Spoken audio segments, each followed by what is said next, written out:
march to end this cruel war, a band of brothers until the end.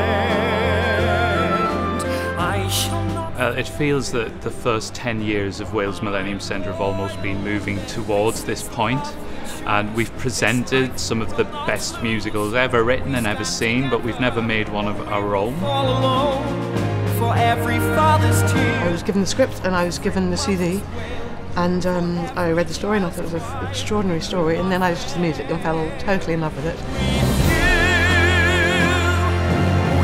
I thought it was terrific. Amazing, honestly. The songs and everything really just gave me goosebumps. This is the first homegrown, fully produced, big show musical. My brother, and with Henry's word. I thought it was very good indeed, excellent. I wanted to have some flavour of that time, but I wanted the music to be new and exciting and fresh and a new voice.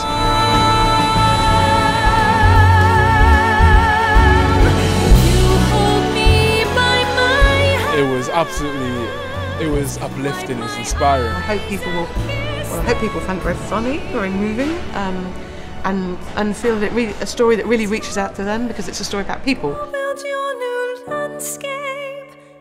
Oh, I was in tears. It was absolutely wonderful.